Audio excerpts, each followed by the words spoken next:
சிவபக்தர்கள் அனைவருக்கும் வணக்கம். திரௌபதியை பற்றி நிறைய தகவல்கள் பார்த்திருக்கோம். இன்னைக்கு நம்ம பார்க்கக்கூடிய தலைப்பு திரௌபதியோட வரலாறு. திரௌபதின்றது யாரு, இவளோட பிறப்பு ரகசியம் என்ன, பஞ்ச பாண்டவர்கள் 5 பேரை மணந்தும் கற்புக்கரசி அப்படின்னு இவன் ஏன் போற்றப்படுறா, இதுக்கான காரணம் என்ன, உங்களுக்கான விடையை பத்தி பார்க்கலாம். மகாபாரதம் சொல்லக்கூடிய ரொம்ப பெரிய காவியத்துல எண்ணற்ற கதாபாத்திரங்களை நம்ம பார்த்திருப்போம். அப்படிப்பட்ட காவியத்துல நாயகியா இருக்கக்கூடியவன் அந்த திரௌபதி. கற்பு கரசியான பத்தினி தெய்வம் தான் இவா. இன்னைக்கும் கோவில் கட்டி இந்த தெய்வத்தை கொண்டாடுறோம் நம்ம. முதல்ல திரௌபதியோட பிறப்பு பத்தி பாத்திரலாம். குரு துரோணாச்சாரியாரோட அறிவுரைப்படி அர்ஜுனன் பாஞ்சால தேசத்து மன்னன் துருபதனை வீழ்த்தி பாதி ராஜ்யத்தை கைப்பற்றுறான். இதனால மனமுடைந்த துருபதன் அவங்கள பழி தீர்க்கிறதுக்காக வாரிசு வேண்டி மிக பெரிய யாகத்தையும் நடத்தினான். யாகத்துல திருஷ்டத்யுமனன் அப்படின்னு சொல்லக்கூடிய மகன் தோன்றினான். அதுக்கப்புறமா யாகத்தி விண்ண மூட்டுனது. தீயில இருந்து மறுபடியும் ஒரு உருவம் தோன்றுறது மாதிரி அவங்களுக்கு தெரிஞ்சது. அந்த ஆக்ரோஷமான ஜுவாலையில இருந்து கரிய நிறத்துல அழகிய பெண் ஒருத்தி வெளியில வந்தா. தோன்றும் போதே வானத்துல ஒரு பெரிய அசரீரியும் ஒலிக்குது. குரு வம்சமானது இவளாலேயே அழியும் அப்படின்னு சொன்னது அந்த அசரீரி. அப்படிப்பட்ட அந்த தீயில தோன்றின பெண் தான் இந்த திரௌபதி. இவளே பாஞ்சால நாட்டை சார்ந்ததுனால பாஞ்சாலின்னும், யாகத்துல தோன்றினதுனால யாகசேனி அப்படின்னும், கரிய நிறம் இருக்கிறதுனால கிருஷ்ணை அப்படின்னும் பெயர் கொண்டா. திரௌபதியோட சிறப்பு என்னன்னா, அழகுல சிறந்தவள், யாராவது கண்டாலும் ஆசை கொள்ளக்கூடிய அளவுக்கு பேரழகியா இருந்தா. அவளோட உடல்ல இருந்து இயற்கையாகவே நீல தாமரையோட மனம் வீசுமா. அழகிலையும் சரி, அறிவுலையும் சரி சிறந்த பெண்ணா இருக்கக்கூடியவள் தான் அவள். சர்வ லட்சணங்களும் பொருந்திய தேவலோக பெண்ணை போல இருந்தா. திரௌபதியோட சுயம்வரத்தை பத்தி பார்க்கலாம். துருபதன் திரௌபதிக்கு திருமணம் நடத்துறதுக்காக சுயம்வரத்தை அறிவிச்சாரு. பல்வேறு தேச இளவரசர்களும் அரசர்களும் அதுல கலந்துகிட்டாங்க. துருபதன் தன்னோட மகளை மணக்கிறதுக்காக போட்டியும் அறிவிச்சிருந்தாரு. இயந்திரத்துல சுற்றக்கூடிய குறிய யார் சரியா வில்லால அடிக்கிறாங்களோ அவங்களுக்கு தான் தன்னோட மகளை திருமணம் செஞ்சு தரதா சொன்னாரு. அர்ஜுனன் தான் போட்டியில வென்றாரு. பாஞ்சாலிய மணக்க ஆயத்தமும் ஆனாரு.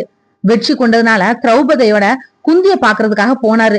வென்ற விஷயத்த சொன்னாரு. அந்த நிலையில குந்தி வென்றது ஒரு பெண் அப்படின்றது தெரியாது அவளுக்கு. வென்ற பொருளை 5 பேரும் சமமா பிரித்து கொள்ளுமாறு அவள் சொல்லிட்டா. எல்லாருமே அதிர்ந்து போய் நின்னாங்க. குந்தியும் உண்மை என்ன அப்படின்றத தெரிஞ்சுக்கிட்டு அதிர்ந்தே போயிட்டா. இருந்தாலும் அன்னையோட வாக்குப்படி எல்லாருமே ஒத்துக்கிட்டாங்க. அதுக்கப்புறமா பஞ்ச பாண்டவர்கள் 5 பேரும் திருமணமும் ஏற்பாடானது. பாஞ்சாலியோட தந்தை துருபதனுக்கு மனம் வரல. இது குறித்து அவர் யுதிஷ்டன் கிட்ட கேட்டாரு. தர்மம் தவறாத யுதிஷ்டனும் இந்த திருமணத்துல எந்த தவறும் எனக்கு இருக்கிறதா தெரியல, சில உயர்ந்த தர்மத்தை காக்குறதுக்காக சட்டங்களை மீறலாம்னு சொன்னாரு. இந்த திருமணமானது நடைமுறைக்கு மாறானது.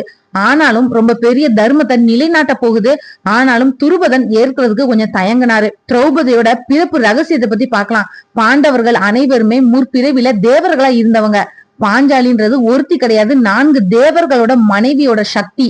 யமனோட மனைவி ஷியாமலா, வாயுவோட மனைவி பாரதி, இந்திரனோட மனைவி சசி, 2 அஸ்வினி குமாரர்களோட மனைவி உஷா ஆகியோட சக்தி தான் இது. பஞ்ச பாண்டவர்கள் சொல்லக்கூடியது தர்மன் யம தர்மனா இருந்திருக்கிறாரு. பீமன் வாயு, அர்ஜுனன் இந்திரன், நகுலனும் சகாதேவனும் அஸ்வினி குமாரர்களா இருந்திருக்காங்க. அதனாலதான் அந்த தேவர்களோட அம்சமா தோன்றிய பாண்டவர்கள் 5 பேரும் இவளை மணக்க நேரிட்டது அப்படின்றத வியாசர் தன்னோட ஞான திருஷ்டியோட மூலமா துருபதனுக்கு உணர்த்தினாரு.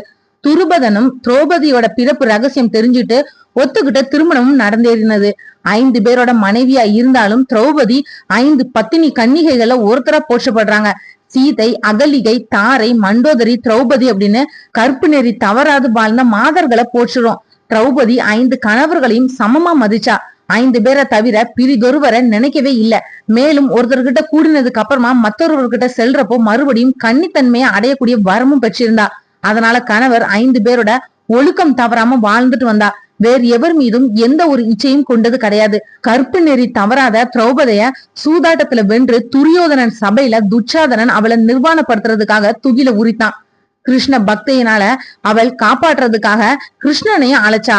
அவள் கற்பு தவறாத மங்கை, அதனால அவளோட துகில் நீண்டுட்டேதான் போனது. மானம் காத்தருளினான் கிருஷ்ணன். தன்னோட மானத்தை பங்கப்படுத்தின துச்சாதனோட மார்பு குருதிய தன்னோட தலையில பூசுற வரைக்கும் கூந்தல வாரி முடிய மாட்டேன் அப்படின்னு சபதமும் எடுத்தா. தன்னோட தொடையில அமர சொன்ன துரியோதனோட தொடை நொறுங்கக்கூடிய வரைக்கும் தன்னோட சினம் தீராது அப்படின்னு சபதமும் எடுத்தா. அதுபடியே மகாபாரத யுத்தம் மூண்டு கௌரவர்கள் எல்லாருமே மாய்ந்து போயிட்டாங்க. திரௌபதினு சொல்லக்கூடிய பத்தினி தெய்வத்தை பத்தி பார்க்கலாம். நிறைய இன்னல்கள் வந்தப்பவும் தன்னோட கணவர்கள் 5 பேருக்கும் உறுதுணையா நின்னு கௌரவ வம்சத்தை அழித்து தர்மத்தையும் நிலைநாட்டினாங்க. அந்த பத்தினி தெய்வத்துக்கு இன்னைக்கும் பல்வேறு இடங்கள்ல கோவில்கள் எல்லாம் அமைச்சு வழிபாடுகளும் நடைபெறுது. பக்தி, கற்பு, பெண்ணியம் மற்றும் ஒழுக்கத்துக்கும் சான்றா விளங்கிய அந்த மகா சக்தி தான் இந்த திரௌபதி அம்மன். இன்னும் நிறைய பார்க்கலாம் திரௌபதி அம்மனை பற்றி. இந்த வீடியோ உங்களுக்கு பிடிச்சிருந்தா மத்தவங்களுக்கு ஷேர் பண்ணி விடுங்க. நாளைக்கு மற்றும் ஒரு நல்ல தலைப்புல நான் உங்களை சந்திக்கிறேன். நன்றி. ஆன்மீக தேடல்ல நீங்களும் தேடலாம் உங்களோட இஷ்ட தெய்வத்தை பற்றி. முதல் தடவை நம்ம சேனலை பார்க்குறவங்களா இருந்தீங்கன்னா சப்ஸ்கிரைப் பண்ணி பெல் ஐக்கான ஆன்னு கிளிக் பண்ணிடுங்க. அப்பதான் நான் போடுற பதிவு உடனடியாக நோட்டிஃபிகேஷனாக உங்ககிட்ட வரும்.